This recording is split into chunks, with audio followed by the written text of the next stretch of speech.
محترم دوستو، السلام علیکم ورحمۃ اللہ وبرکاتہ۔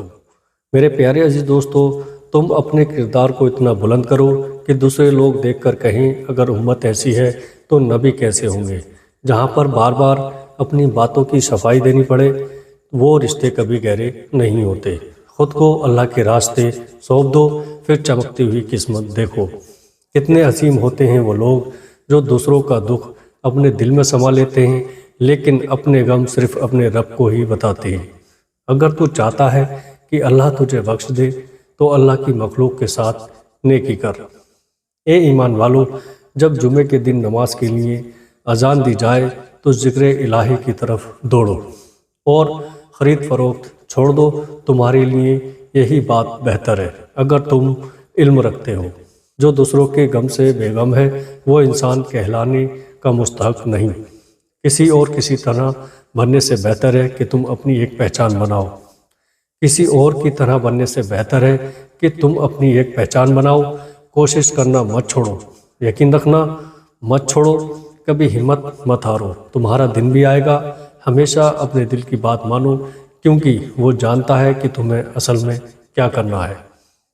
جسمانی مرض پرہیز سے جاتے ہیں اور روحانی مرض پرہیزگاری سے جاتے ہیں۔ میرے پیارے عزیز دوستو، دولت خرچ کرنے کے لیے ملتی ہے، جو خرچ نہ کرے وہ دولت پانے کا حقدار نہیں۔ میرے پیارے عزیز دوستو، دل میں محبت نہیں تو انسان صرف ایک اجڑا ہوا باغ ہے۔ ایک ہارا ہوا انسان ہارنے کے بعد بھی مسکرا دے تو جیتنے والا اپنی جیت کی خوشی کھو دیتا ہے۔ والدین کا کام بچوں کو دولت دینا نہیں بلکہ ان کے ایسی تربیت دینا ہے جو انہیں اوروں کی عزت اور احترام کرنا سکھائے۔ جو عورت کی قدر نہیں کرتا، میرے خیال میں وہ سب سے بڑا بیوقوف ہے۔ بات ہمیشہ تمیز سے اور اعتراض دلیل سے کرو، کیونکہ زبان تو حیوانوں کے منہ میں بھی ہوتی ہے مگر وہ علم اور سلیقے سے محروم ہوتے ہیں۔ جاہلوں کا طریقہ یہ ہے کہ جب ان کی دلیل مقابل کے آگے نہیں چلتی تو وہ لڑنا شروع کر دیتے ہیں۔ الفاظ کو نکھارو، آواز کو نہیں، کیونکہ پھول بارشوں میں کھلتے ہیں نہ کہ طوفانوں میں۔ جب کوئی احمق شخص آپ سے کسی رائے کا طلبگار ہوتا ہے تو اس کی آرزو یہ ہوتی ہے کہ آپ اس کو وہی رائے دیں جو اس کے ذہن میں ہے۔ جب تمہاری مشکلات حد سے زیادہ بڑھنے لگے تو سمجھ لو اللہ تمہیں کوئی بلند مقام دینے والا ہے۔ اچھا انسان وہ ہے جو کسی کا دیا ہوا دکھ تو بھلا دے مگر کسی کی دی ہوئی محبت کبھی نہ بھلائے۔ لا الہ الا اللہ محمد رسول اللہ۔ یہ اللہ پاک مرتے وقت ہماری زبان پر کلمہ نصیب فرما، آمین۔ آدمی جب ماں باپ کے لیے دعا چھوڑ دیتا ہے تو اس کا رزق تنگ ہو جاتا ہے۔ یا اللہ ہمارے والدین کی بے حساب مغفرت فرما۔ دوزخ نے کہا ماں وہ ہستی ہے جو گناہ گار اولاد کو بھی بچا لیتی ہے۔ جنت نے کہا ماں وہ ہستی ہے کہ مجھے بھی قدموں کے نیچے دبا دیتی ہے۔ یا اللہ ہم سب کی ماؤں کو سلامت رکھے۔ اپنے رب کا کرم دیکھ، جو فرشتے شام کو تیرے گناہ اس کے پاس لے جاتے ہیں۔ اللہ صبح انہی فرشتوں کے ہاتھ ہمارا رزق بھیجتا ہے۔ نبی کریم صلی اللہ تعالیٰ علیہ وسلم نے فرمایا، مسلمانوں ایک دوسرے کو تحفہ بھیجا کرو کیونکہ اس سے کینہ دور ہوتا ہے۔ نبی صلی اللہ تعالیٰ علیہ وسلم نے فرمایا، غریبوں کو کھانا کھلاؤ اور ہر مسلمان کو سلام کرو، چاہے تمہاری اس سے جان پہچان ہو یا نہ ہو۔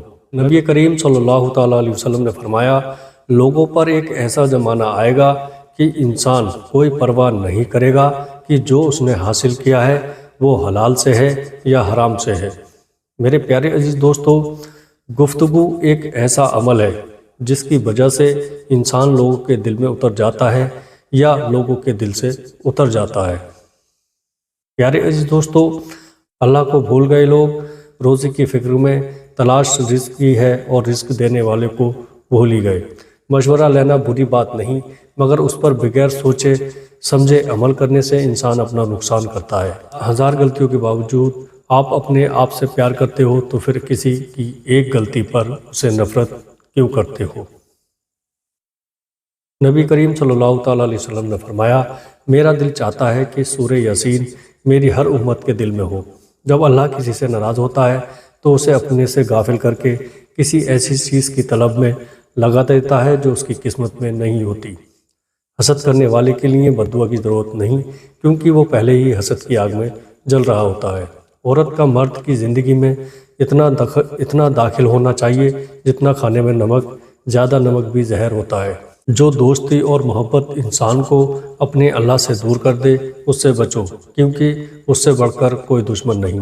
ایمان اور حیا دو ایسے پرندے ہیں، اگر ان میں سے ایک اڑ جائے تو دوسرا خود بخود اڑ جاتا ہے۔ اصل طاقت برداشت کرنے میں ہے، انتقام لینے میں نہیں۔ جب تم کوئی چیز مانگے اور وہ تمہیں مل جائے تو اس دن اللہ تعالیٰ سے جنت مانگ لے۔ جب تو کوئی چیز مانگے اور وہ تجھے مل جائے تو اس دن اللہ تعالیٰ سے جنت مانگ لے، ہو سکتا ہے وہ دن تیرے لیے قبولیت کا دن ہو۔ نبی کریم صلی اللہ تعالیٰ علیہ وسلم نے فرمایا، جو شخص اللہ تعالیٰ اور آخرت کے دن پر ایمان رکھتا ہے اسے چاہیے کہ اچھی بات کرے ورنہ خاموش رہے۔ دشمن سے ہمیشہ بچو اور دوست سے اس وقت جب وہ تمہاری تعریف کرنے لگے۔ پیارے عزیز دوستو، کائنات کی سب سے مہنگی چیز احساس ہے، جو دنیا کے ہر انسان کے پاس نہیں ہوتی۔ پیارے عزیز دوستو، جس سے اس کے والدین خوش اور راضی نہیں، اس سے اللہ بھی راضی نہیں۔ جو شخص اللہ کا نافرمان ہو اس سے کبھی خیر کی امید نہ رکھو۔ خوشیاں چاہتے ہو تو خوشیاں بانٹو، جو دوسروں میں خوشیاں بانٹتا ہے میرا رب اسے خوش رکھتا ہے۔ چن لے مجھے بھی اپنے سجدے کرنے والوں میں، اے اللہ کب تک بھاگتا رہوں گا تجھ سے تیری ہی دنیا سے۔ زندگی تب بہتر ہوتی ہے جب آپ خوش ہوتے ہیں، لیکن زندگی تب بہترین ہوتی ہے جب آپ کی وجہ سے کوئی دوسرا خوش ہوتا ہے۔ پیارے عزیز دوستو، بدترین ہے وہ شخص جو دنیا کی فکر میں اپنے مہربان، شفیق اور محبت کرنے والے اللہ کو بھول جائے۔ اللہ سے محبت کرو، وہ آزمائش تو دیتا ہے مگر کبھی آزمائشوں میں تنہا نہیں چھوڑتا۔ یا اللہ جو بیمار ہیں ان کو شفائے کاملہ عطا فرما، اور جو پریشان ہیں ان کی پریشانیوں کو دور کر دے۔ میرے پیارے عزیز دوستو، جو شخص اللہ تعالیٰ کی تقدیر اور اس کی تقسیم پر خوش رہتا ہے، اللہ تعالیٰ اسے کسی کا محتاج نہیں کرتا۔ میرے پیارے عزیز دوستو، زندگی ہر شخص کو عزیز ہوتی ہے، لیکن بہادر آدمی کے لیے عزت زندگی سے بھی زیادہ عزیز ہے۔ پیارے عزیز دوستو، اگر کبھی آپ کا دل بلا وجہ ہی بے سکون ہو جائے تو جان لینا کہ آپ کی روح اللہ کا ذکر مانگ رہی ہے۔ دعا کے تین پہلو ہوتے ہیں، یا تو قبول ہوتی ہے، یا آخرت کے لیے ذخیرہ کر لی جاتی ہے، یا مصیبت کو ٹال دیتی ہے، مگر رد نہیں ہوتی۔ کھڑے ہو کر نماز پڑھو، اگر طاقت نہ ہو تو بیٹھ کر نماز پڑھو، اگر یہ بھی نہ ہو سکے تو لیٹ کر اشارے سے پڑھو۔ جب تم کبھی بے سکون ہوتے ہو تو اللہ تعالیٰ سے اپنے گناہوں کی معافی مانگا کرو، کیونکہ یہ گناہ ہی ہیں جو ہمارے دلوں کو بے چین رکھتے ہیں۔ میں پوری زندگی میں دو بندوں کی تلاش نہ کر سکا، ایک وہ جس نے اللہ کے نام پر دیا اور وہ غریب ہو گیا ہو، اور دوسرا وہ جس نے ظلم کیا اور وہ اللہ کی پکڑ سے بچ گیا۔ دنیا میں ہزاروں رشتے بناؤ، لیکن ان ہزاروں رشتوں میں سے ایک رشتہ ایسا بناؤ جب ہزاروں لوگ آپ کے خلاف ہوں تو وہ آپ کے ساتھ ان ہزاروں کے خلاف ہو۔ سب کچھ ہونے کے بعد بھی اگر آپ کے اندر حوصلہ باقی ہے تو سمجھ لیجیے گا کہ ابھی آپ نے کچھ نہیں کھویا۔ اللہ سے دوستی کے بعد پھر ایک وقت آتا ہے جب آپ کو تنہائی سے ڈر نہیں لگتا، اکیلے رہنا برا نہیں لگتا، آنکھ میں سے لوگوں کی وجہ سے آنسو نہیں گرتے، ہونٹوں پر ہر وقت مسکراہٹ رہتی ہے، ہم سے کوئی بات کرے یہ نہ کرے دل مطمئن رہتا ہے۔ روپیہ جتنا بھی گر جائے مگر اتنا کبھی نہیں گر پائے گا جتنا روپے کے لیے انسان گر چکا ہے۔ میرے پیارے عزیز دوستو، اگر یہ ویڈیو آپ کو پسند آئی ہو تو آگے بھی شیئر کر دیجیے گا۔ السلام علیکم ورحمۃ اللہ وبرکاتہ۔